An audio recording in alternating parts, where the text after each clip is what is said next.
first time anyone saw her, it seemed like the forest had swallowed her whole, and then spat her out in fragments of mystery. A young woman, barefoot, lying face down among the fallen leaves and broken branches, her clothes disheveled, her hair tangled with twigs, and her eyes closed as if in some deep, unnatural sleep. The morning fog had yet to lift when a group of hikers stumbled across her in the dense woods outside Pinebrook, a sleepy town nestled in Northern California, a place where everyone knew everyone else, and the disappearance of a single resident was always felt like a ripple across a still pond. But this discovery was different. This was not the disappearance of a teenager wandering too far from a trail, or a lost hiker misjudging the terrain. This was a scene that suggested a story too dark for the town's placid streets.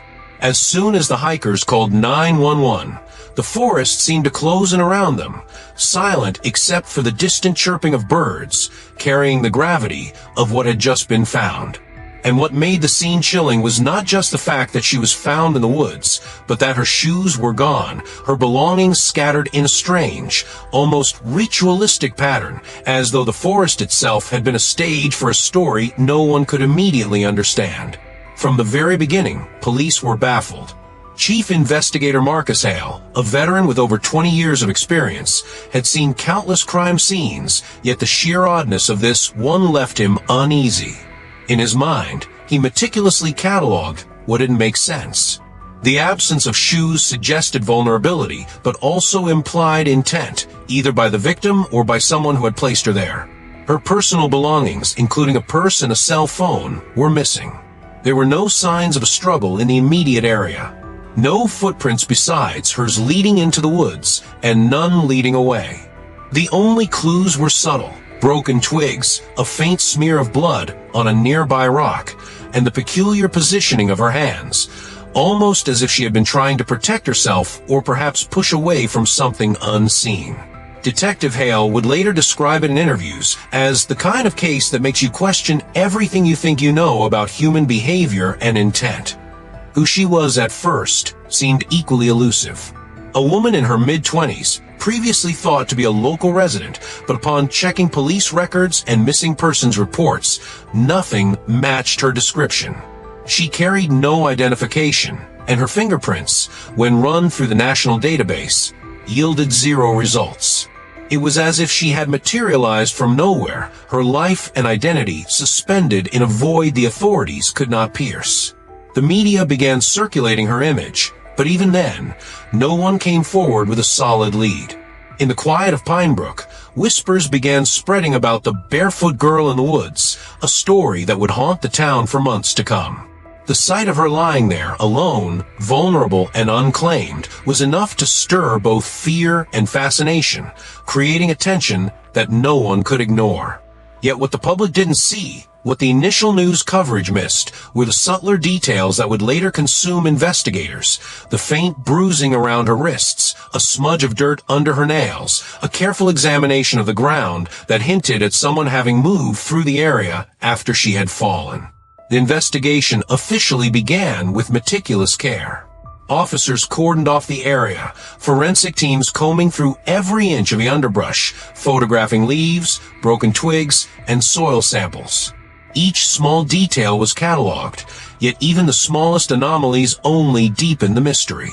Forensic analysts noticed traces of synthetic fibers clinging to her clothing, fibers that did not match her shirt or pants, suggesting contact with another person.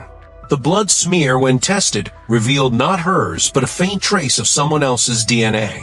It was subtle, nearly undetectable, yet it pointed to a chilling possibility. She had not been alone before she ended up in that forest. And while the public absorbed the initial shock of her discovery, investigators began asking themselves questions that had no easy answers. Had she been abducted, lured, or was this some bizarre accident that no one could explain? Each hypothesis seemed plausible, yet none fit perfectly. That tension, the constant oscillation between theory and doubt, would dominate the investigation for months, leaving detectives both frustrated and haunted. Analytical experts brought in to profile the circumstances noticed something unsettling. The positioning of her body, The absence of her shoes and the scattered personal items suggested what they termed a staged environment, a concept that implies intent to mislead, confuse, or send a message. This insight, while still preliminary, suggested that whoever had been involved was calculating, deliberate, and highly aware of how the scene would appear to outsiders. Detective Hale, speaking later, noted the psychological weight of this realization. We weren't just investigating a missing person. We were trying to interpret a story written in the landscape by someone who understood how we think, how we examine, how we make assumptions. That is the most dangerous type of criminal because they control the narrative before we even step in. The forest, in a way, had become a silent accomplice, hiding the perpetrator's true intentions while revealing enough to unsettle anyone who saw her. The town of Pinebrook, meanwhile, became a pressure cooker of emotion. Families kept their children closer, hikers avoided the woods, and rumors swirled about cult activity, stranger abductions, and even supernatural theories. Social media exploded with speculation, some well-meaning, some terrifyingly false, but all contributing to an atmosphere of paranoia. Investigators had to navigate this as carefully as they navigated the physical evidence.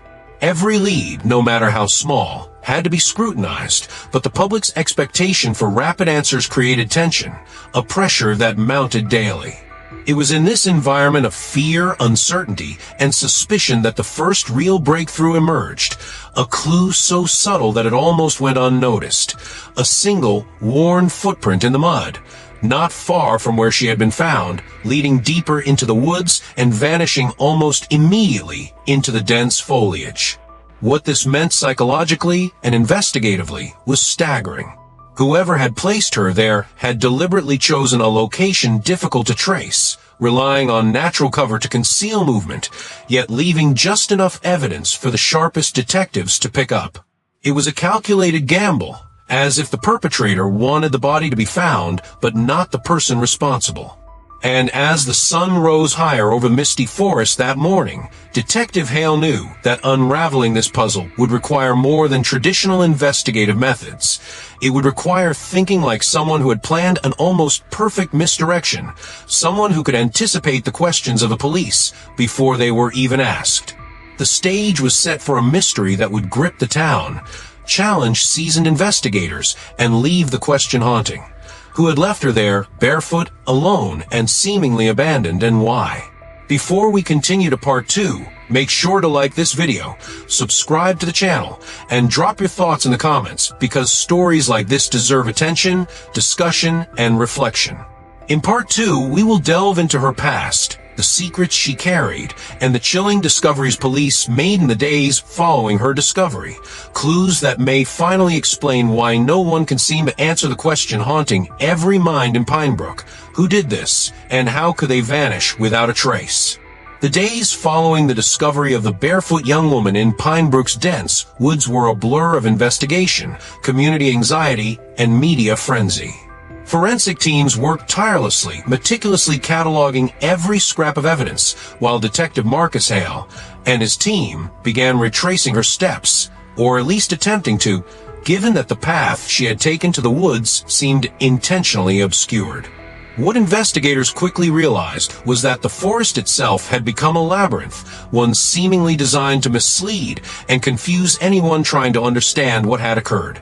Even the most experienced trackers on the team were confounded by the lack of footprints, disturbed soil, or consistent trail markers, leading to the inevitable conclusion that the perpetrator had gone to extraordinary lengths to erase their presence.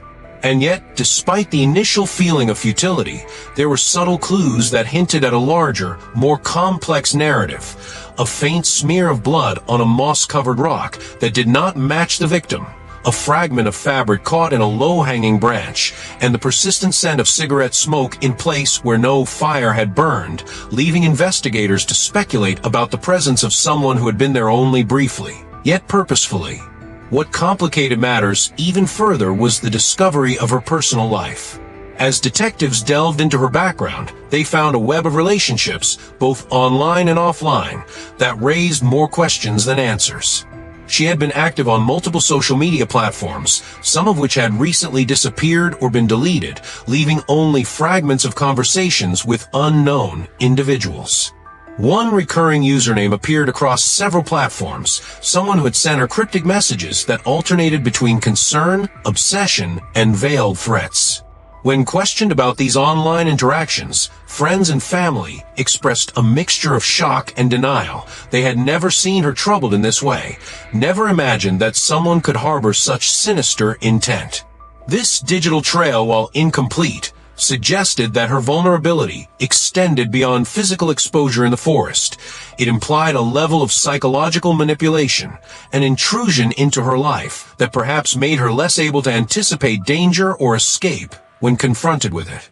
The forensic analysis also revealed startling anomalies in her physical condition. Bruising consistent with restraint on her wrists and ankles, although faint, indicated she had been held at some point before being left in the woods. There were minor abrasions on her torso and legs that suggested she had been dragged across rough terrain, yet these injuries were oddly selective, leaving critical areas unscathed. Experts suggested that the injuries themselves were almost intentional, part of a calculated display designed to leave investigators with more questions than answers.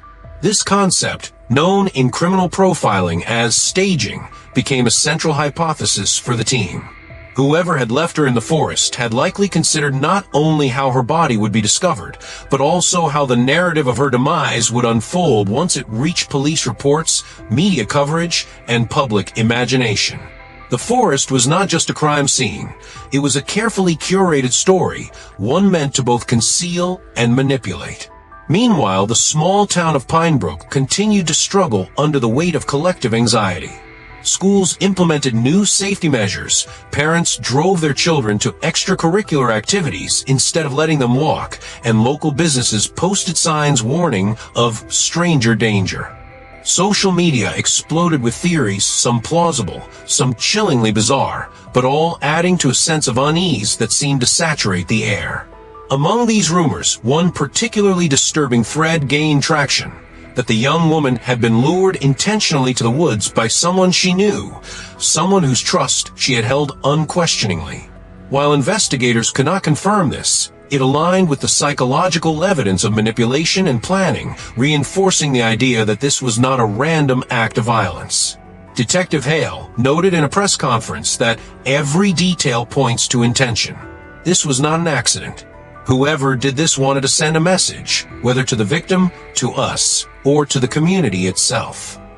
As police continued to comb through her personal life, a crucial breakthrough came in the form of digital evidence. The victim's cell phone, which had initially been missing, was discovered hidden beneath a pile of leaves roughly a mile from where she was found, its screen cracked and partially destroyed. Forensic recovery teams were able to extract fragments of her most recent communications, revealing an encrypted chat that hinted at fear and confusion in the days leading up to her death.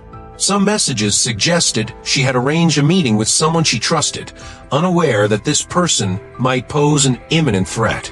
Investigators began to piece together a timeline. She had left her home in the evening, apparently voluntarily, and had been observed by multiple neighbors walking toward the forest's edge, her demeanor calm, unaware that danger awaited. Yet within hours, she was gone from sight, and within a day, she was discovered lifeless and abandoned. This timeline, combined with the physical and digital evidence, painted a portrait of premeditation that unnerved even the most seasoned detectives. What perplexed the team most, however, was the absence of a clear suspect. Witness accounts were contradictory at best, describing figures glimpsed near the forest. Some claimed to see a man in a hooded jacket, others spoke of a second, shadowy presence, but none of these leads held up under scrutiny. Surveillance footage from nearby streets offered only fleeting glimpses of a vehicle entering and leaving the area at odd hours, its license plate too obscure to identify, its driver masked by darkness and distance. The investigation seemed to oscillate between hope and frustration, each lead appearing promising before evaporating into ambiguity. The psychological toll on the detectives was evident. Long hours in the forest, repeated interrogations, and the inability to secure concrete results left many questioning whether they were confronting a criminal or a ghost. Adding to the mystery were the inconsistencies surrounding her clothing and personal effects. Her shoes, curiously absent, raised multiple theories. Had they been removed to conceal footprints, or were they intentionally discarded elsewhere to mislead investigators? The scattering of personal items, including a jacket and a small purse, suggested struggle, yet the arrangement was too deliberate to be accidental. Crime scene analysts debated whether the scene had been staged to resemble an accidental misadventure in the forest, or whether it was an intentionally cruel display meant to send a message.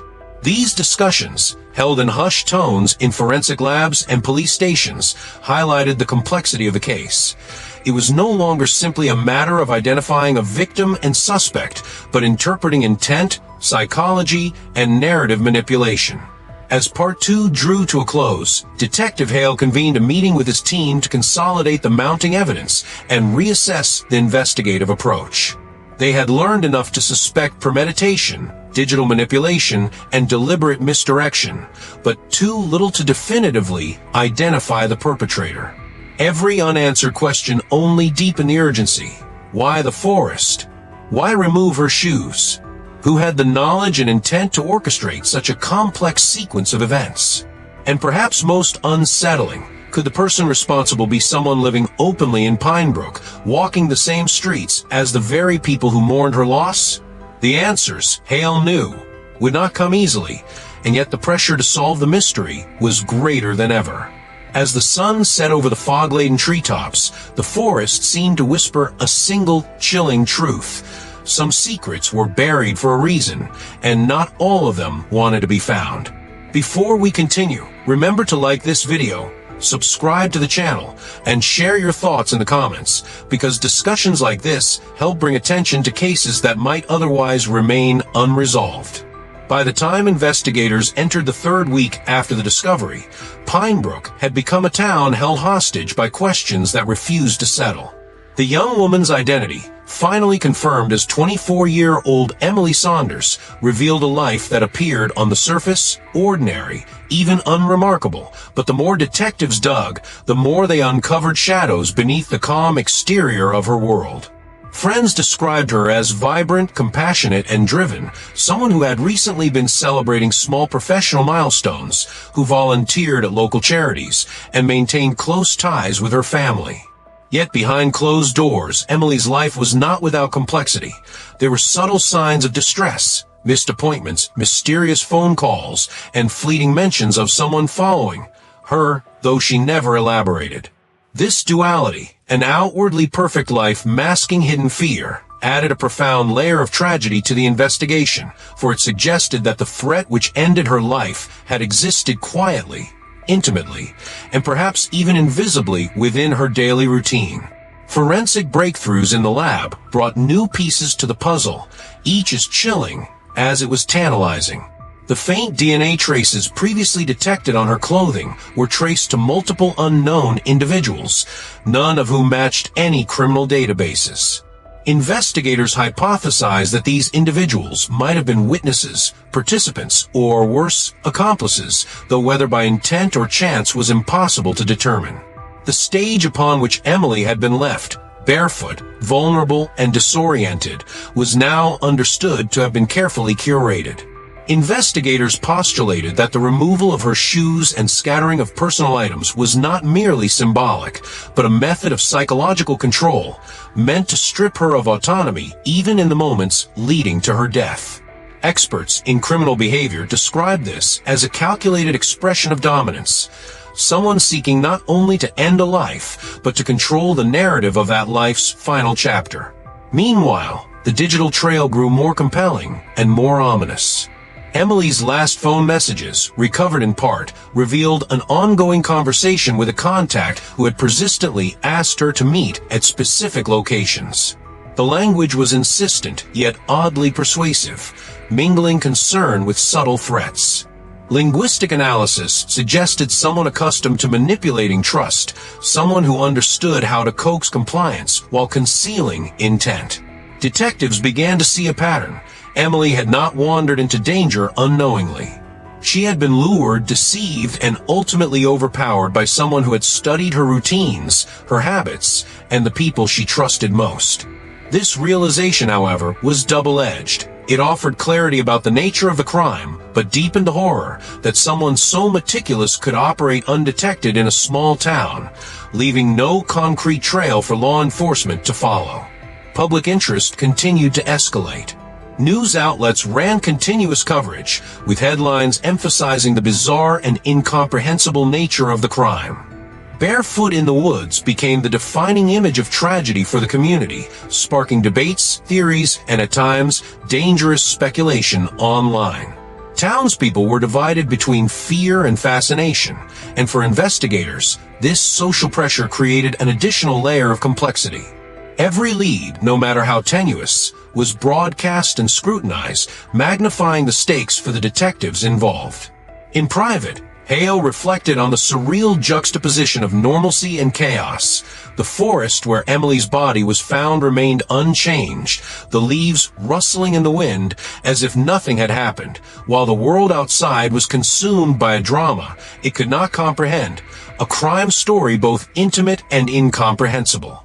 Then, weeks into the investigation, a breakthrough occurred that neither the public nor the media anticipated.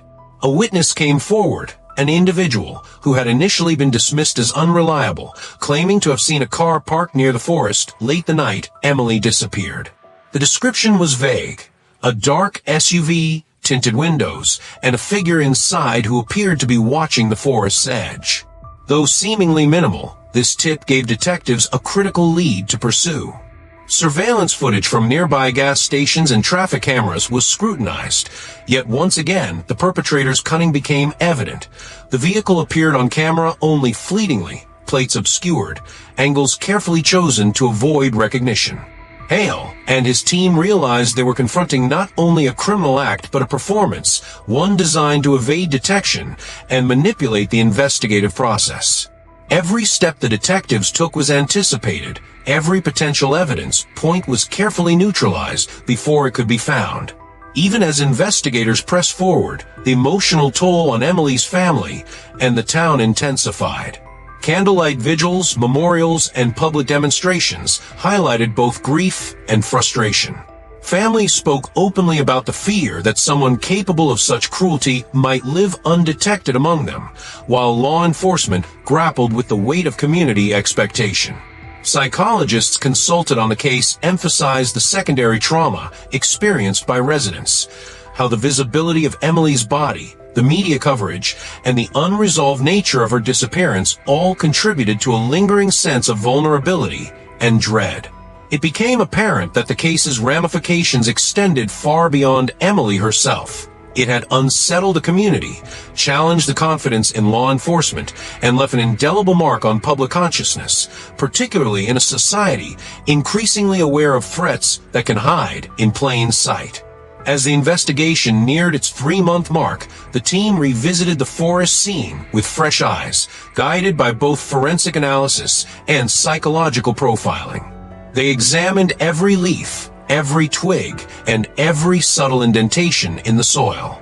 Profilers emphasized that the criminal's familiarity with the terrain suggested planning, someone who understood how to manipulate both environment and perception, leaving only enough evidence to create an illusion of randomness. The juxtaposition of Emily's vulnerability, barefoot, alone, disoriented, with the calculated precision of her placement underscored a terrifying reality. This was not a spontaneous crime, but a meticulously orchestrated act of violence. And yet, despite the exhaustive examination, the identity of the perpetrator remained elusive, like a shadow slipping through fingers, leaving only questions and chilling implications behind. In the final stretch of the case's initial investigation, investigators turned to unconventional methods, analyzing social media patterns, triangulating digital footprints, and examining subtle patterns of local traffic and movement. Each new angle revealed tantalizing possibilities, but no conclusive answers. One officer noted that the case's most confounding aspect was the psychological awareness of the perpetrator, someone who understood both law enforcement procedures and human behavior, using that knowledge to remain invisible. The forest, in that sense, became more than a crime scene. It became a psychological trap, a narrative written not by the victim, but by someone who had mastered control, coercion, and misdirection. Every unanswered question reinforced a sense of urgency and helplessness, not only for the detectives, but for the community watching in real time, unable to reconcile the horror with the apparent simplicity of a woman found barefoot in the woods. The story of Emily Saunders, discovered in that cold, shadowed forest, remains unresolved. The perpetrator has never been caught, and while police continue to follow leads, the case challenges conventional understanding of crime, intent, and human behavior. Her life, her fear, and the circumstances of her death continue to haunt Pinebrook, serving as a stark reminder that even in a small town, darkness can exist unseen, orchestrated with precision, leaving only a trail of questions, grief, and haunting images. And for the community, the haunting realization persists. Someone somewhere walked freely while Emily's final moments were quietly and terrifyingly controlled. Before you move on, make sure to like this video, subscribe to the channel, and drop your thoughts in the comments, because the discussion of stories like Emily's not only honors her memory, but also sheds light on mysteries that challenge every assumption we make about safety, trust, and human behavior.